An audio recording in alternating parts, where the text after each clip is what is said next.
महावितरण, महापारेषण, महानिर्मिती या तिन्ही वीज कंपन्यांचे कर्मचारी आजपासून 3 दिवस संपावर. खासगीकरणाविरोधात कर्मचारी एकवटले तर मेस्मा लावण्याचा महावितरणचा इशारा.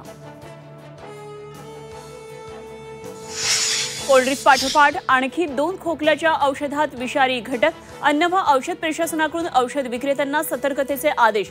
नागरिकांनाही औषधं घेताना काळजी घेण्याचं आवाहन. कोल्ड्रिंक कफ सिरप कंपनीचा मालक रंगनाथन ताब्यात. मध्य प्रदेश पोलिसांची तामिळनाडूत कारवाई. चौकशीनंतर रंगनाथन यांना अटक होण्याची शक्यता. देशात भ्रष्टाचारात महाराष्ट्र आघाडीवर. एनसीआरबीच्या अहवालातून धक्कादायक माहिती समोर. एकूण कारवायांपैकी 28% महाराष्ट्रात. पूरग्रस्त भागातील विद्यार्थ्यांना मोठा दिलासा. परीक्षा शुल्क माफ करण्याचा सरकारचा निर्णय. विद्यार्थ्यांच्या शैक्षणिक मदतीसाठी पुढे येण्याचं आवाहन.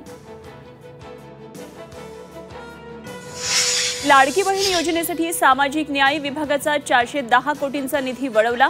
सप्टेंबरचा हप्ता देण्यासाठी निधी वळवल्याची माहिती.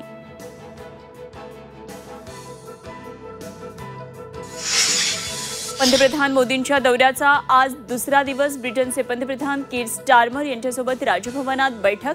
तर सीओ फोरमसह ग्लोबल फिनटेक फेस्टिवलमध्ये होणार सहभागी. कबूतरखाने बंद केल्यामुळे मृत कबुतरांच्या शांतीसाठी जैन समुदायाकडून प्रार्थना सभा. धर्मसभेत आंदोलनाची पुढची दिशा ठरवणार.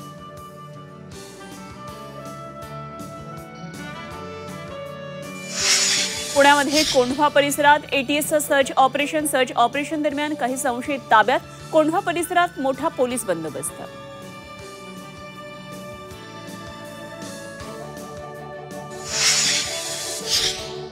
पुण्यामध्ये गुंड निलेश घायवळचा भाऊ सचिन घायवळ फरार. शस्त्र परवान्यामुळे सचिन घायवळ चर्चेत. पुणे पोलीस घायवळ कुटुंबाच्या मागावर.